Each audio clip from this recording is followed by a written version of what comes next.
Oh, you are in for a treat today, and so am I. We're here at the Benaroya Hall where the Seattle Symphony is in full rehearsal.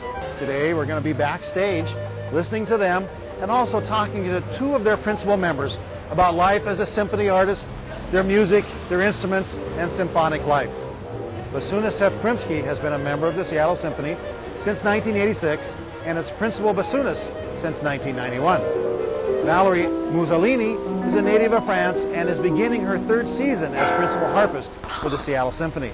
I'm sorry about that. Let's keep moving, let's keep on schedule. They say Maestro Gerard Schwartz waits for no one.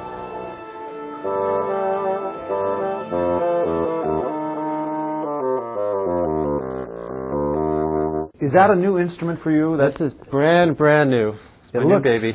It looks very shiny, very new. Yeah. Where's it from?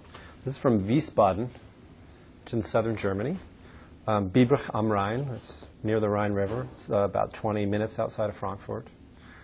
And they've been making these since 1870 or so, 1860. Which, from what I read, is about the time that this instrument was developed? Well, a little. It was developed earlier, 18th century.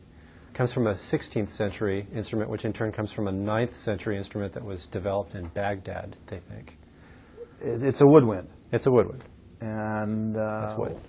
What distinguishes it? What distinguishes it in the woodwind family? Well, first of all, it's the longest.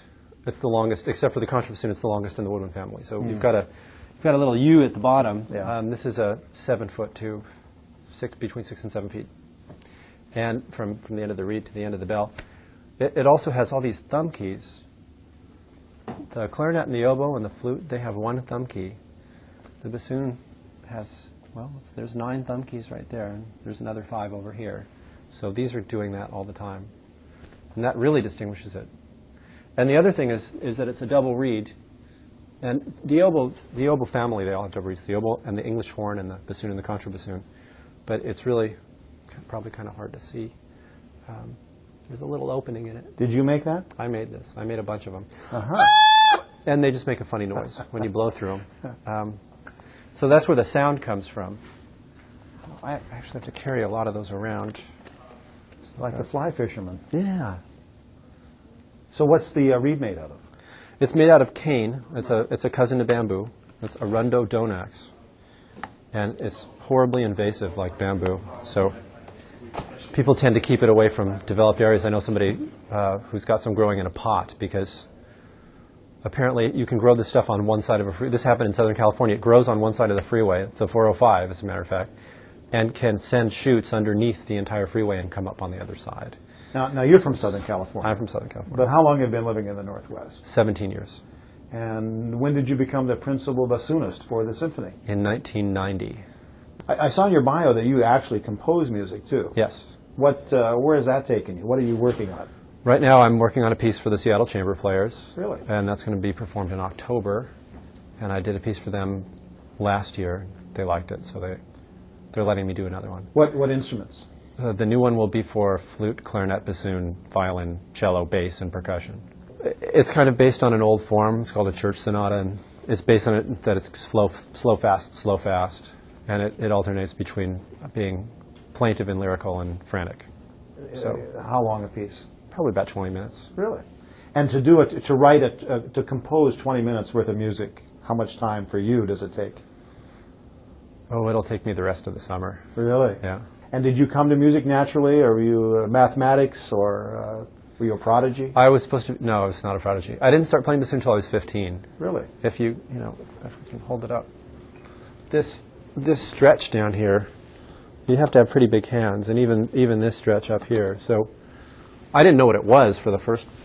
I mean, that's the first thing. I didn't know what it was until I was 15, and I couldn't probably have gotten my hands around it, at least until 13 or so. Do you think that I mean, you came to music naturally, or did this come to you? What brought the two of you it's hard together? to say. I started playing guitar when I was 7. I see. And I started getting bored with 3 chords and all that stuff, and I hadn't quite started listening to jazz yet. And I saw a picture of this, and there was a beginning winds class at my high school. And I saw a picture of that, and I went, wow, that looks really complicated. Do you like the challenge of that piece? that was why I picked it. Uh-huh. But I had no idea what it was going to sound like, and then I really liked what it sounded like when I started playing it. Now, what is the mood that the instrument projects or creates? And whatever mood you want. Because I again, in the reading, I mentioned that this is sometimes considered the clown of the orchestra. Yeah. What's that about? That's about the short notes. Here, I'll show you. The most famous example. Hans von Bülow called it the clown of the orchestra. This is back in the 19th century. It's probably the best instrument for playing short notes, so it's funny. So it's the clown.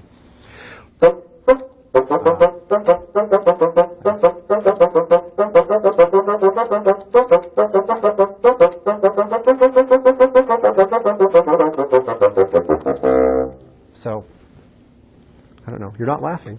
Well, I'm pleased. And that's a baritone sound, obviously. Yeah. So that's the short sound. That's what the is short the now? What is the long sound? Well, the long sound is the crying on the inside clown, I guess. Ah. Yeah. It's really good at being sad, too.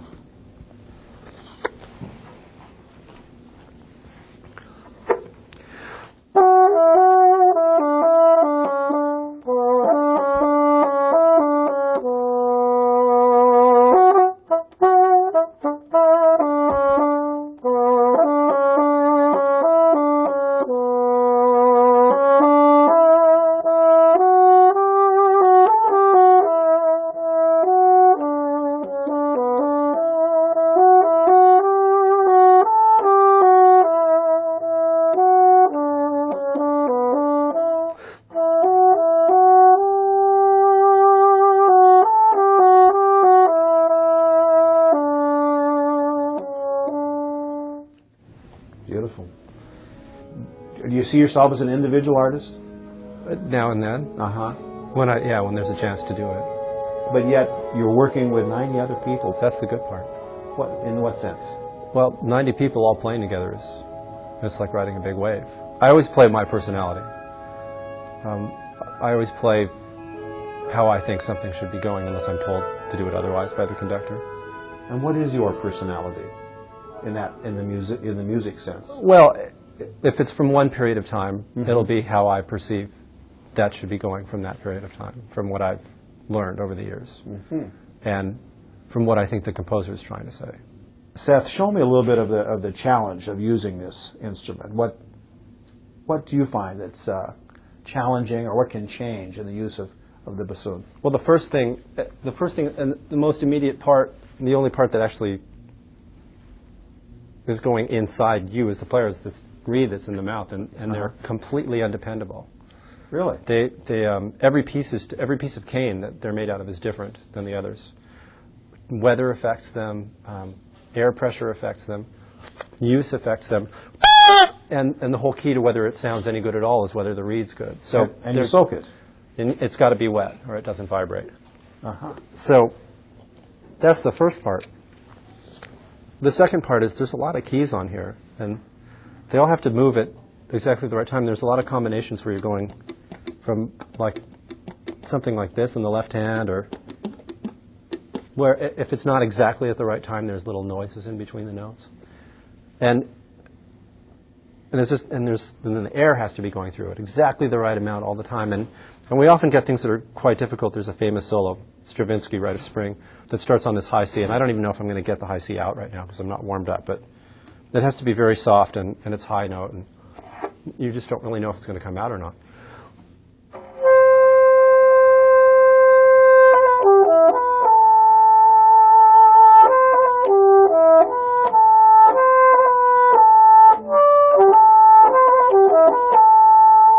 Now, it sort of came out, but it didn't come out the way I wanted. I wanted it to come out like, which it didn't do. So that's the kind of thing, if we were playing it in performance, I'd be trying it over and over again during the break to make sure it came out.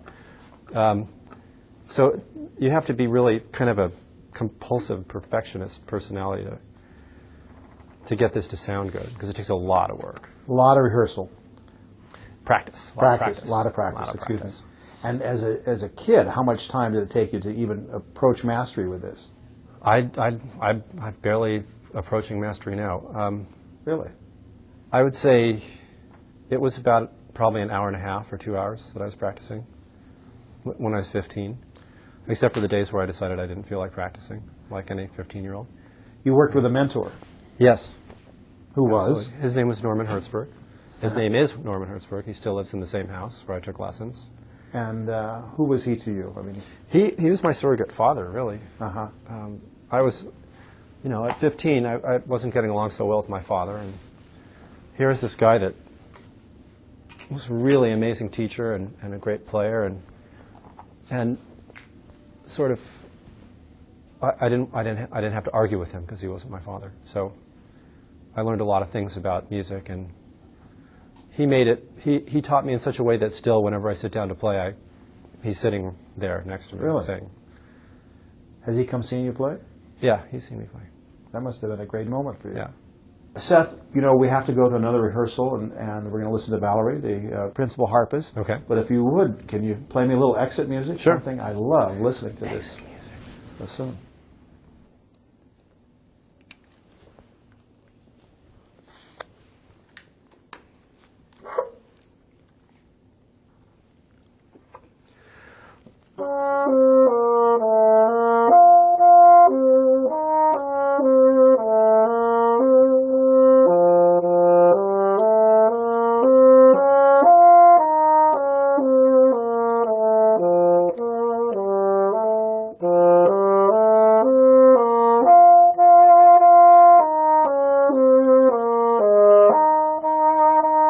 Welcome to SOUNDBRIDGE, Seattle Symphony's Music Discovery Center. And this is a place where you can explore the world of symphonic music. Want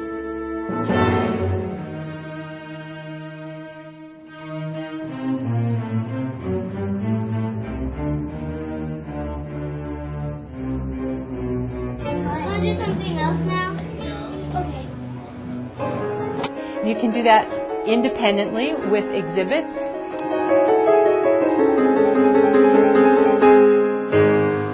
You can play instruments of the orchestra. You can listen to what the instruments sound like by themselves.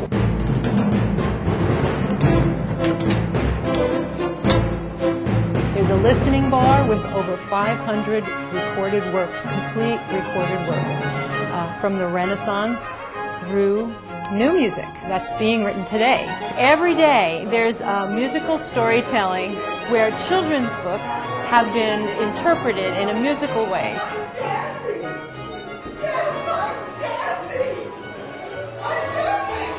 We have the Seattle Composers Salon, which meets every other month.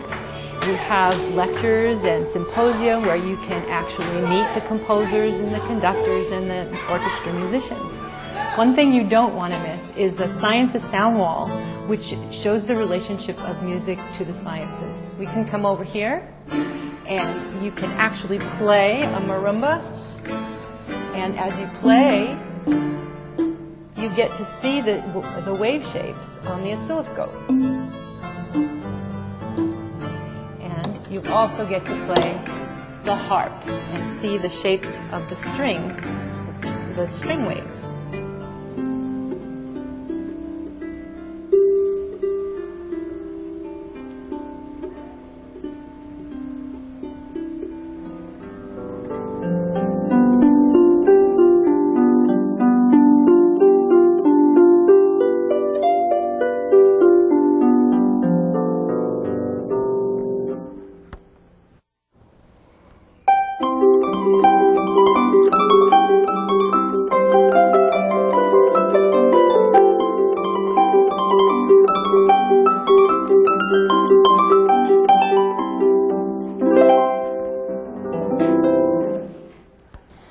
Valerie, thanks for taking a break from rehearsal. I love this harp. Is this yours? This is mine. This is Really? my harp. Is Actually, it's an interesting story. It's my teacher's harp. Who is? When I was at Curtis, who was Marilyn Costello, and she passed away in '98, and I inherited her harp right after that. So it's a very meaningful harp. So maybe 100 years old? Actually, no, it's not. It's about 20 years old. Really? It's harp don't last very long. They're very different than most instruments. Why is that? Mostly because of the mechanism that you have, which is related to the pedals. I mean, we can get into it later, but it usually shifts a little bit because it has too much tension on it, and so you have to have it you have to redo it and stuff like that. So it's mostly why we don't have 300 years old instrument, and it was never in that shape until 150 years ago or 200 years ago. So this is actually a very delicate instrument. It looks sturdy. It does. It's delicate without being delicate, it's those things. Yes, it is delicate, like most instruments, but this is a grand concert harp, and this is as big as it gets. As big as it gets. And 47 strings and 7 pedals. I see different colors. Yes. C's are the red ones, and F's are the black ones, just to make sure you don't get too confused. There's already a lot of strings, and so the colors help a little bit. They're cheat sheets. And you mentioned pedals. Mm-hmm. Let's see the pedals. Let's see the pedals. Excellent.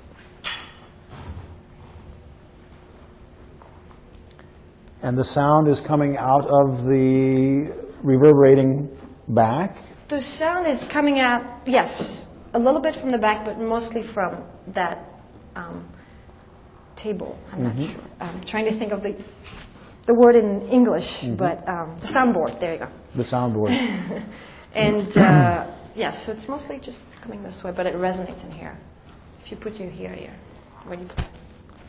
Now, you have been playing the harp since you were a child, as I understand it. Yes, it's about 19 years now. And who introduced you?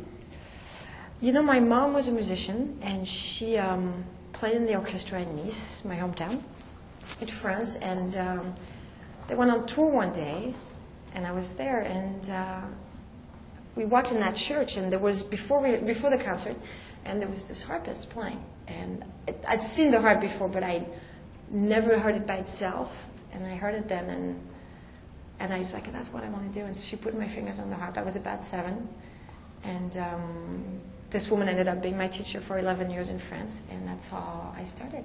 It's a great instrument. It's the kind of instrument that you can fall in love with easily, Yeah. We don't see the harp played that often in the symphony. Does it have only special moments? No, you do yes, on a typical concert it would be one piece with a harp and the 2 other pieces without the harp. It depends on the repertoire.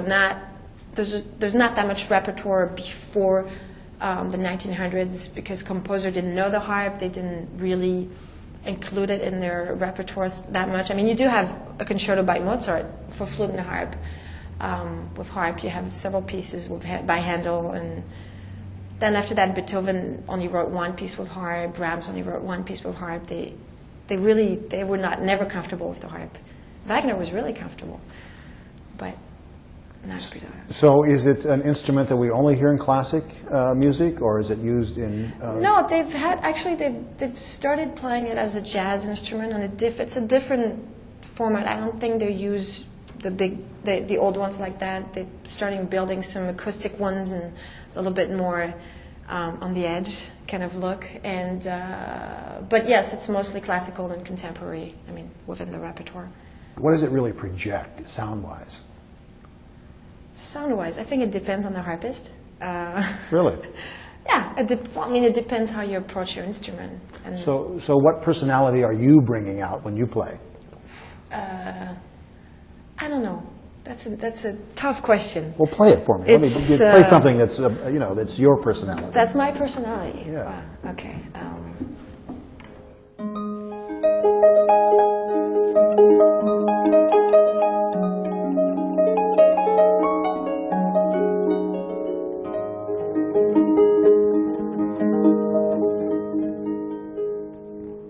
That's more my personality.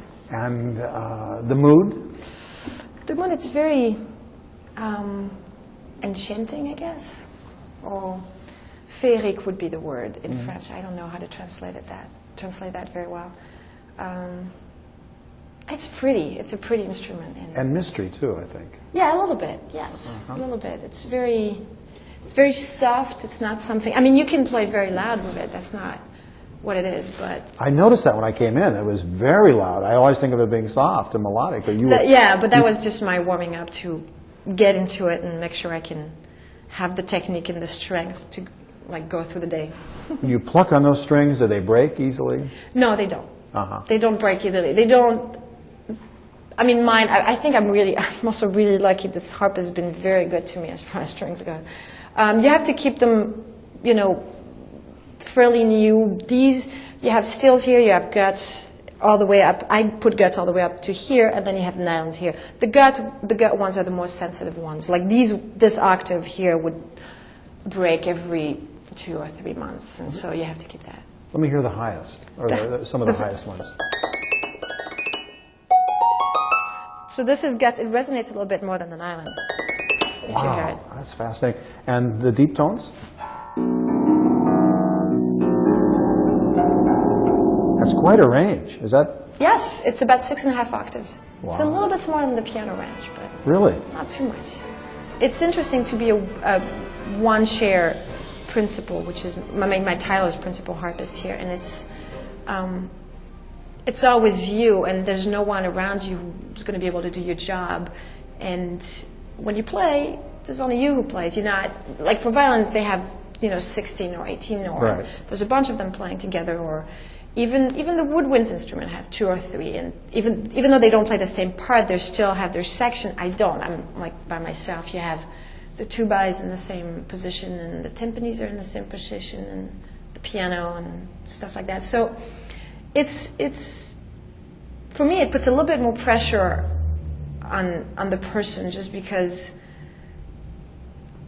you're on your own, you don't have anybody you can lean on to some extent. Why did you end up doing the harp, in the sense that you have a lot of other instruments? You said you fell in love with it early. Yeah. But who's attracted to the harp? Who wants to be that person? Is it I don't special know. type? I don't know if it is. I don't know, because I do know a lot of harpists who are not like me at all. I think it's just...